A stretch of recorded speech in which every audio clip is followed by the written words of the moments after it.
بسم اللہ الرحمن الرحیم۔ اسلامک واقعات کے ناظرین، السلام علیکم ورحمۃ اللہ وبرکاتہ۔ اللہ تعالیٰ ہر وقت آپ کو اپنی حفظ و امان میں رکھے۔ ویڈیو شروع کرنے سے پہلے ہماری یہ گزارش ہے کہ ہمارے چینل کو سبسکرائب کر لیجئے اور بیل آئیکن کو دبا دیجئے تاکہ ہر آنے والی ویڈیو آپ تک پہنچ جائے۔ جزاک اللہ خیرہ۔ تصور کریں کہ آپ جنت میں ہیں۔ اللہ تبارک و تعالیٰ پوچھتا ہے اپنی وہ خواہشیں بیان کرو جو دنیا میں پوری نہ ہو سکی۔ آپ بتاتے جا رہے ہیں اور وہ رحمان ایک ایک کر کے سب پوری کرتا جا رہا ہے۔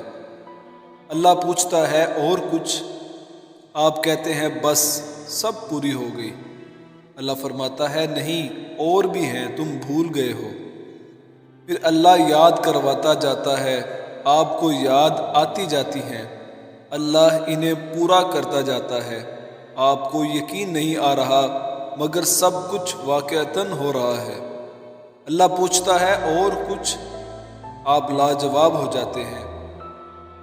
اللہ فرماتا ہے آج کے بعد میں تم سب جنتیوں سے راضی ہو گیا، اب کبھی بھی ناراض نہیں ہوں گا، اب ہمیشہ تم اسی میں رہو گے۔ اور پھر اللہ پردے ہٹاتا جاتا ہے اور آپ اللہ تبارک و تعالیٰ کا دیدار کرتے ہیں۔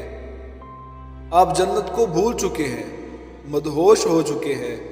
پھر جب تک اللہ چاہتا ہے اپنے دیدار کا لطف دیتا ہے، پھر جنت کی نعمتوں کے مزے لوٹنے کے لیے ترغیب دیتا ہے۔ اب آپ جنت میں ہیں اپنے زوج کے ساتھ اور سوچ رہے ہیں کہ آج کیا کیا جائے۔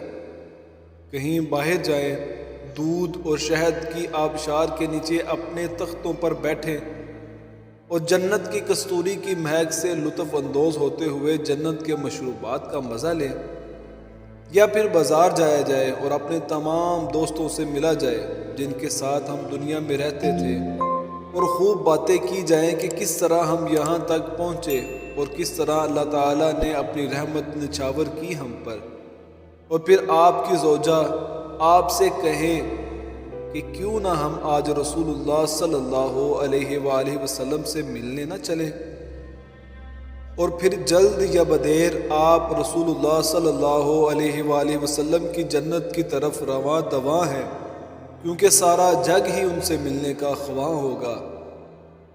آپ راستے میں طلحہ اور زبیر رضی اللہ تعالی عنہما کے محل کے پاس سے گزریں تو انہیں سلام کہتے ہوئے جائیں، اور پھر آپ جا کر آپ رسول اللہ صلی اللہ علیہ وآلہ وسلم کے محل میں حاضر ہوں، اور لو دیکھیں رسول اللہ صلی اللہ علیہ وآلہ وسلم آپ کے سامنے تشریف فرما ہے۔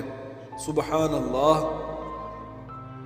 بسم فرماتے ہوئے آپ نے نہ ایسا چہرہ کسی کا دیکھا، نہ ایسی مسکراہٹ۔ جنت کی نعمتوں سے آپ کی مہمان نوازی ہوتی ہے اور آپ ان کے محل میں بیٹھے ہیں۔ رسول اللہ صلی اللہ علیہ وآلہ وسلم آپ ہی کی طرف ہمتن گوش ہیں۔ کیا جذبات ہوں گے آپ کے؟ کیا زبان سے الفاظ ادا ہو سکیں گے آپ کی؟ ذرا تصور کریں کیا وقت ہوگا کہ جب آپ جنت میں ہوں گے۔